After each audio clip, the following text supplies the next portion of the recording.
Welcome to the Prospective Doctor Podcast, brought to you by Med School Coach. Pre-med and medical students alike are encouraged to tune in each week for tips on how to become a strong med school candidate, gain acceptance into the school of your dreams, and succeed on your journey toward residency and becoming a doctor. Hello, everyone. I'm super excited to have an excellent guest today, Dr. Christopher Liu. And I will just allow him to tell us a little bit about yourself and your journey to medicine. Yeah, sure. Thanks for having me on the show, and I'm really happy to be offering my value here. So I grew up on the cusp of Gen X and millennials, and from an early age, I was always the outsider in my school and my community, and I never fit in. So my MO growing up was always to find ways and means of differentiating myself and thinking outside of the box. And I've honed that entrepreneurial skill set that I've used to this day. For me, the ultimate goal out of all of this was freedom. So, whether it was getting paid as a surgeon or as an investor, it was all about freedom. So medicine was the means to an end. And having a high-paying career was great, but like I said, for me, it was always about financial freedom, not having to depend upon a job, boss, corporation, social security, pensions, and things of that nature. So I went to Baylor for medical school. My first choice was part of the MD PhD program, got my PhD in bioengineering. And I have to tell you that my PhD, those 4 years were the best 4 years of my entire life. And it was Rice was the place where the buckyball was discovered, and it was a huge center for nanotechnology. And from there spurned a huge entrepreneurial tech and scientific hub. So I immersed myself with a lot of really smart, innovative ideas and individuals, got to sit in on a lot of MBA courses. And that's where I started my two companies. One was investing in stocks, and later was investing in real estate. And so by the age of 29, that was my final year of medical school, I was able to generate a full-time 6-figure income without needing to work for anybody or dependent upon anybody. And I was essentially able to generate a sustainable, viable business on my own. Like I said, that was my final year of medical school. And a lot of my mentors, I was strongly encouraged to go the traditional route. So rather than pursue my true passions, I settled on orthopedic surgery. I matched into ortho in 2007 at Rutgers. During that time, I wasn't really happy or fulfilled. And quite frankly, I was quite bored. So in 2008, I took a leap of faith and became a full-time entrepreneur. Looking back, it was a huge gamble, but it was calculated and strategic. I had a plan B and C, and it paid off huge in terms of time, monetary, and economic freedom. So from 2008 to 2016, became a millionaire in my mid-30s, took a year off to travel the world, reassess life, and then started my consulting company in 2017.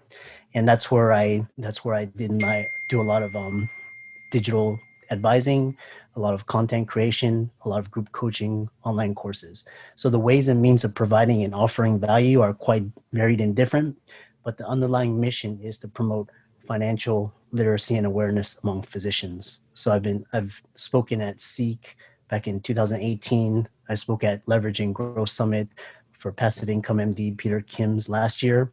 And I'm speaking at White Coat Investors, the summit this year. And I've written numerous articles for Kevin MD. So I'm very active both in content creation as well as coaching, speaking, and serving a broader audience. Wow, that was a lot. I think that we could probably talk for hours about each of those. But I do want to ask you one particular question. You said that your PhD years were some of the best years where you explored a lot of interests during your medical school journey. And honestly, I think with this podcast, you may be the first MD PhD that I've interviewed. So Can you tell the students who may be listening a little bit about how the MD PhD process was? And I think you kind of hit on why it was very important to you, but we can chat a little bit about that. Yeah, definitely. So MD PhD program was something developed by the NIH, and it was basically to churn out a lot of leaders in academia. So the idea was to basically, so you do your first 2 years of medical school. That gives you a clinical basis for you to bring clinical questions into the lab. You do a rigorous PhD, and then by the time you finish your medical school, you go into residency.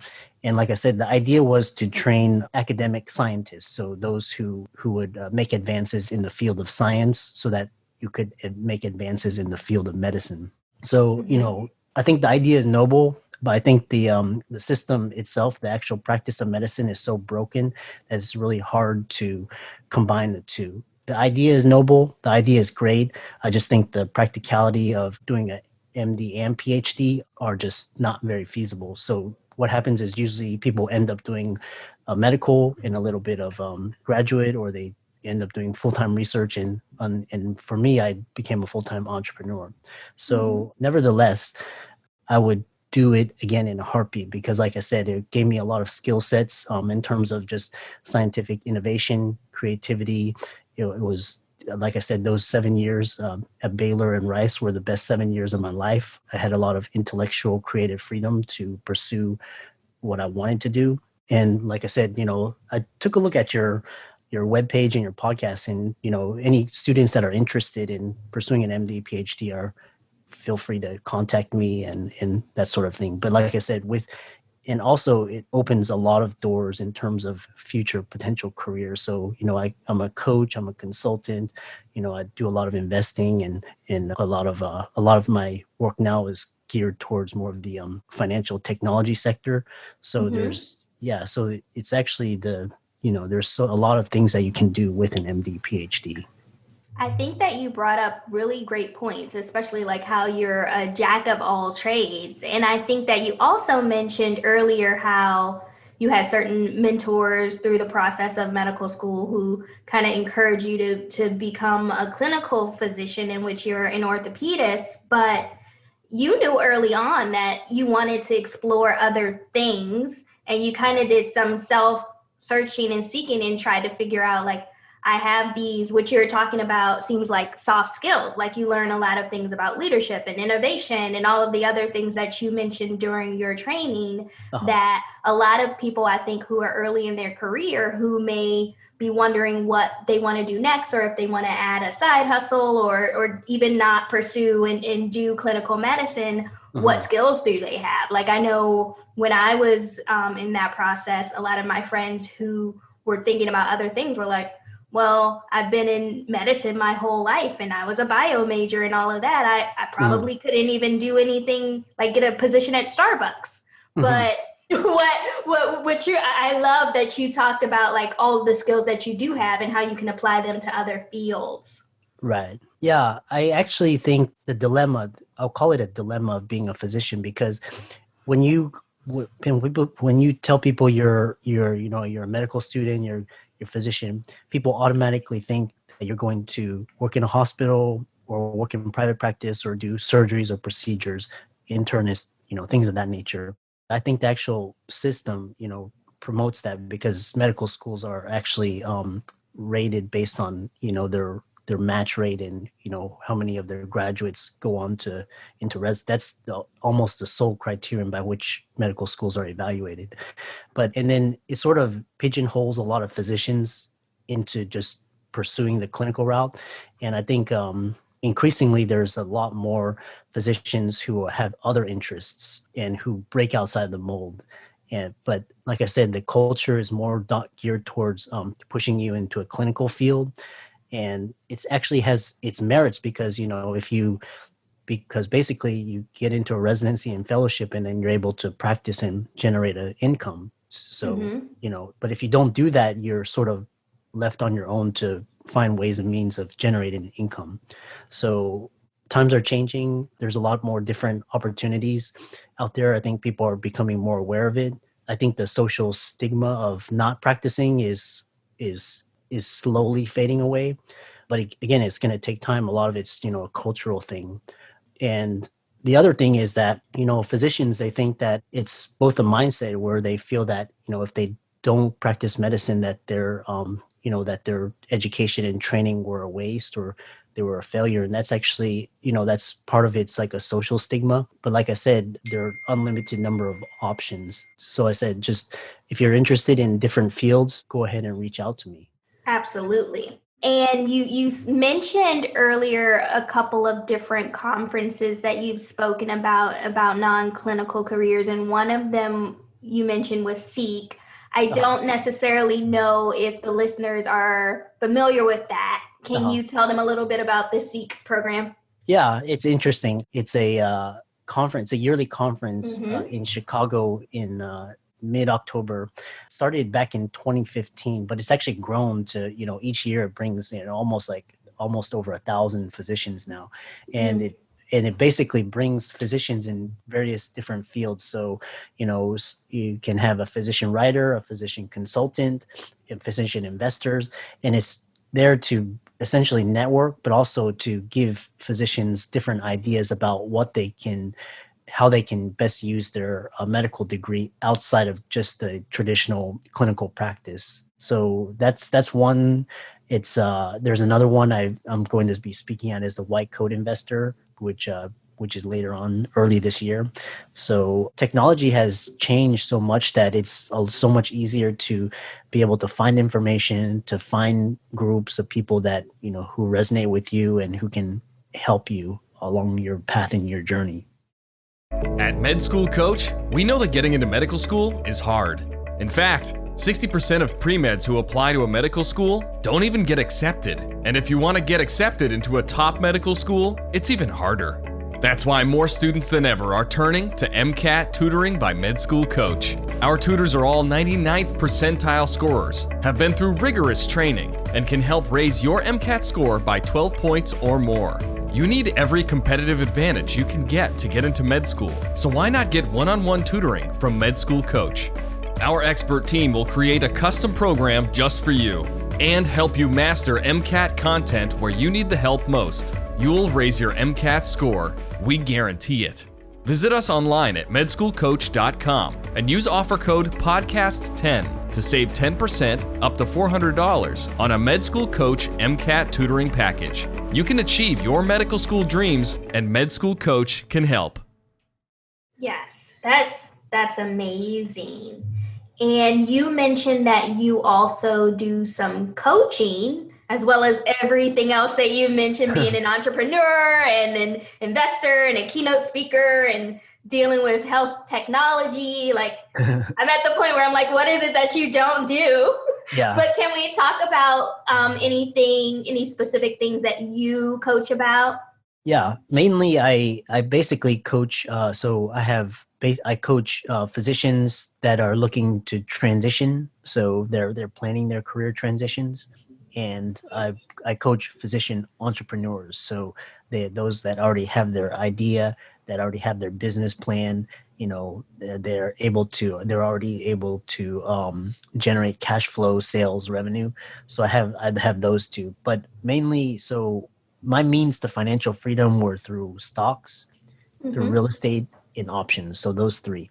And then once I got my financial freedom, that allowed me to pursue pretty much whatever path I wanted to. So I've written 4 books. I do a lot of speaking, consulting. So I gear my material and my content towards those different income streams. So last year, with the pandemic, I leveraged technology, webinars, Zooms, and hosted both webinars, workshops, and mastermind groups, and essentially helping cohorts in a large number of physicians. I was able to help them with their career transitions and their issues in larger scale. That makes a lot of sense. And speaking about that, like you mentioned, even in medical school, when you were doing your MD PhD, you were reaching out and working and being an entrepreneur and expanding businesses, and financial freedom is very important to you and a passion of yours, as you've written 4 books and, like you said, hosted online courses and also lead a Facebook group geared towards financial freedom for physicians. So what is the best advice that you would give those that are early in their career, either in the pre-med era or currently in school or early in their career, to help them set themselves up for success and kind of push towards that financial freedom? Yeah, my main recommendation is, besides the medical, I'll talk about the medical side a little bit later, but in terms of the financial freedom, what I did was I started out with 3 books. One was the book Think and Grow Rich by Napoleon Hill. That's I still read that to this day. I go through it several times each year, always getting new insights.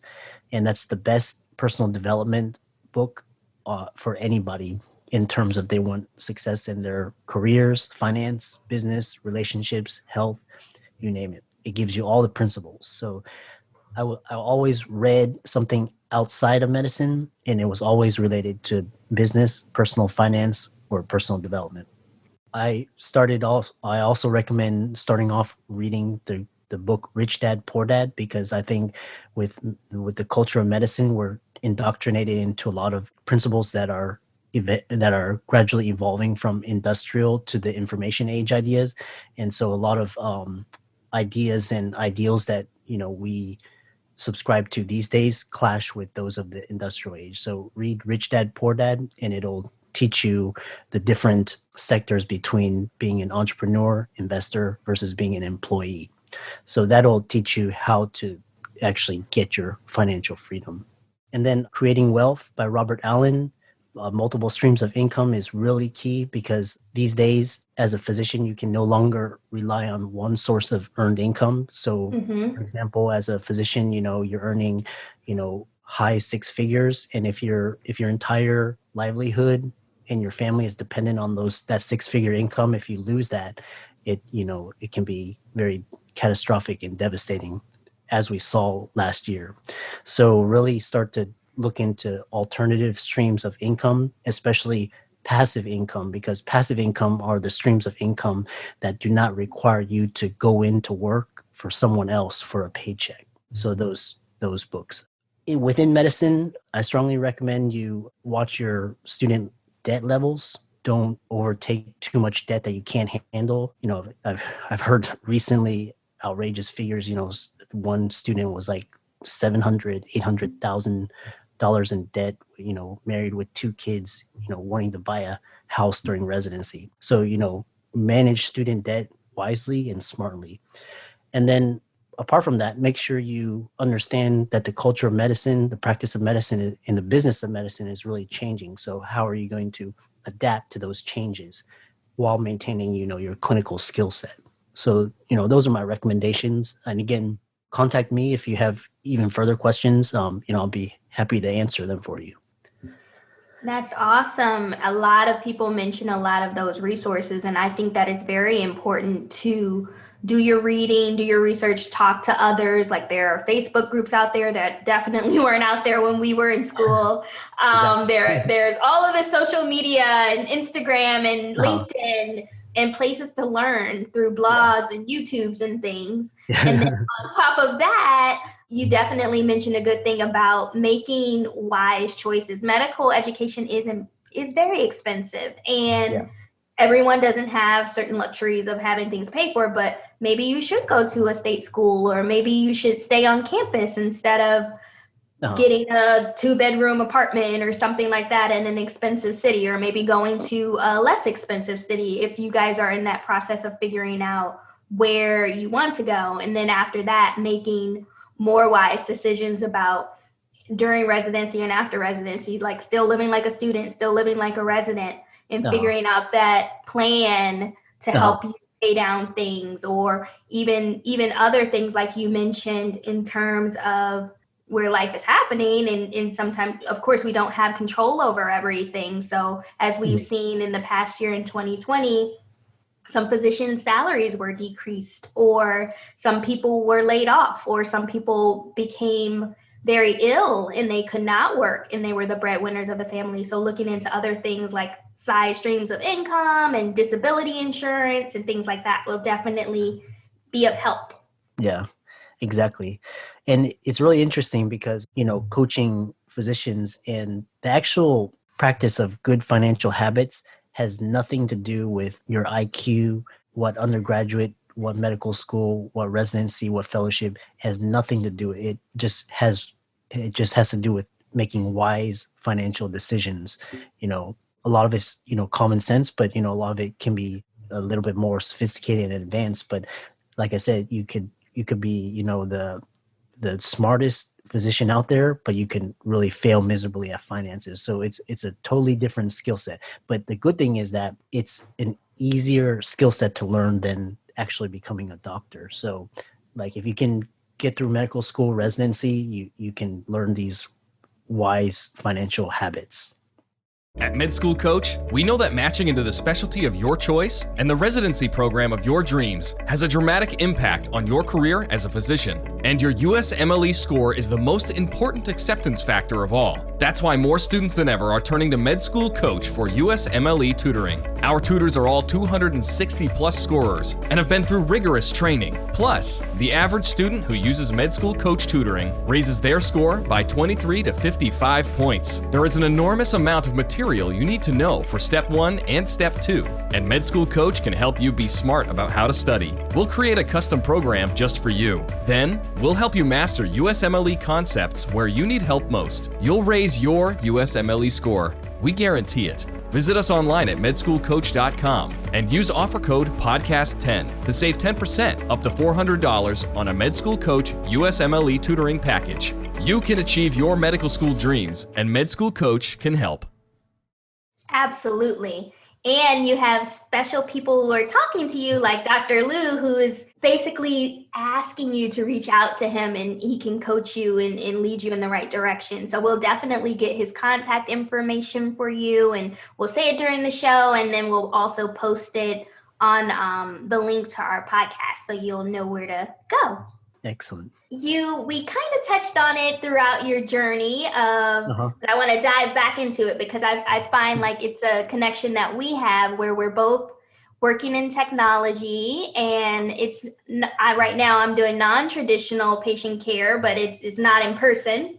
And sometimes, like we said, we have these mentors who, when they went into medical school, they just, when you go into school, you think, okay, I'm going to do whatever I choose for my specialty for the next 30 years. But life happens. And like you said, you did some soul searching and figured out what was best for you. So you're an orthopedist who retired before the age of 40. Yeah. Do you miss surgery at all? I actually, that's a great question. I don't actually miss the practice of surgery. What actually being an orthopedic surgeon really taught me was how cruel the corporate world is, and also the fact that I'm more of an entrepreneur, creative, and investor, so I don't really fit into that corporate model.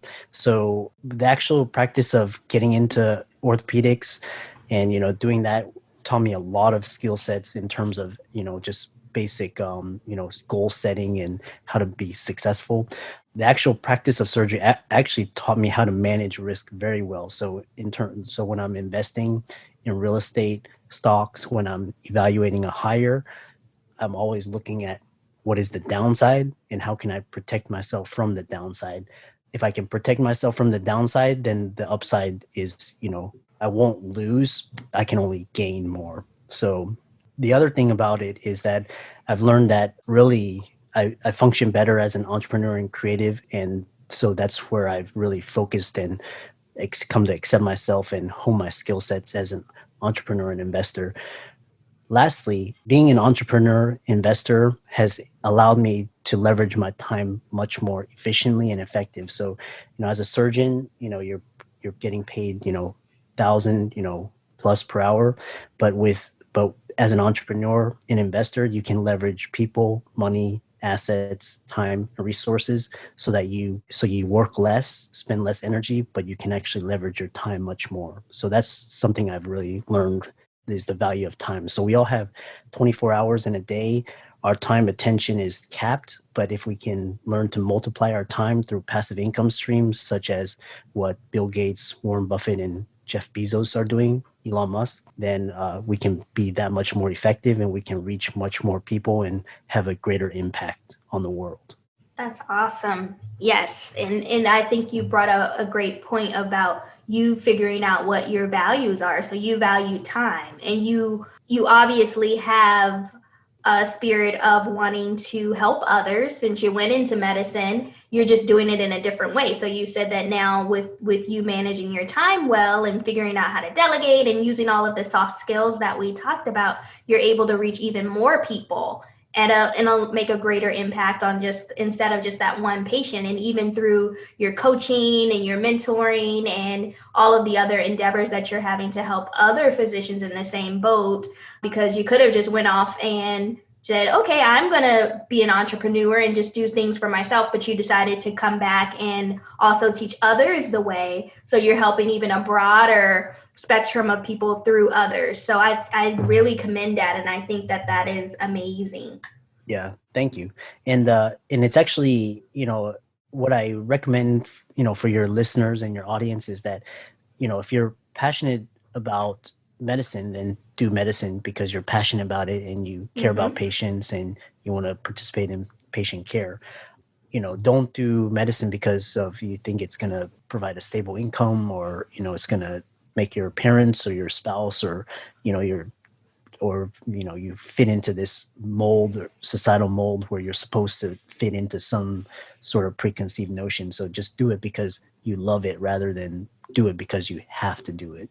I couldn't say it any other way. I think that is something where a lot of what we call, and you mentioned it earlier, like kind of regrettingly, like me too, millennial doctors are experiencing right now in terms of figuring out, like I said, everybody isn't like it was when our mentors were in medical school, where you got one job, you did it 30 years. Even if you decide to continue to practice clinical medicine, some people switch jobs and some people decide to do something else or try another specialty or something. So listen to what you want to do and not what others want for yourself. Exactly. And my final question for you is, what is the best piece of advice that you'd like to leave those early in their journeys of medicine? Like really focus on financial literacy at an early age, spend that time, and that'll set yourself up for success in the future, whether or not you want to be. So you don't have to, like, financial freedom, you can do it by working your 9 to 5 and saving, 20% of your earned income and letting it grow. So that's, if you want to retire early or achieve financial freedom much earlier, it's going to take a lot more education and skill set. But really focus on financial literacy at an early age, and that'll allow you the options and the freedom to be able to choose what you want to do with your life. And then the second thing is do something not because of a preconceived notion, but do it because you are passionate about it. Like I said, these days you have there's so many opportunities. It's unlimited. So really there's no short of options or opportunities. What's really limiting is fear and also procrastination. And really, I think in the end, it's not going to be a fear of failure, but it's going to be a fear of regret of not, going after your dreams or making that choice. That's awesome. And you graciously offered for our listeners to reach out to you if they have any additional questions or want to look into any of your endeavors or courses and things like that. So how can people reach you? My email is ChristopherLoo, LOO, MD, PhD @gmail.com. So you can reach out to me that way. You can find me on Instagram, on Twitter at Dr. Chris Lou, MD, PhD. You can also Google my name in YouTube, and I have a YouTube channel there as well. Other than that, I'm on Facebook. I have my Facebook business page, my private Facebook group for physicians. So just reach out to me, and I'm very easily accessible. You can also go on to Amazon, Google my name, and you can see my 4 books there as well. Definitely, I would recommend picking those out. I was browsing some of them, and I think I'm going to start with 2. I found myself, and this is just like full disclosure, ordering a bunch of books and then planning to read them. And then I want to have book overload. So I'm going to do it one at a time in 2021. But guys, definitely pick some up because I think that you'll pick up some great gems. Excellent. Well, thank you for coming on our show today. And I'll give you an opportunity to say goodbye. Well, thanks so much for having me on the show. And I really enjoyed our time together. And 2021 is just starting. So looking forward to 2021 being better than 2020. Absolutely. Thank you guys for listening. And for all of you listeners out there, you can definitely click the subscribe button. If you have any comments or concerns, you can go on to Med School Coach and reach out to us, or go on my website at drakita.com and send some direct messages, and we can figure out what else you guys are inking to hear. Bye. Each episode of the Prospective Doctor podcast is brought to you by Med School Coach. To access articles, videos, webinars, and free tools to help you succeed on your journey toward medical school and beyond, visit our website, prospectivedoctor.com. We hope you tune in again next time.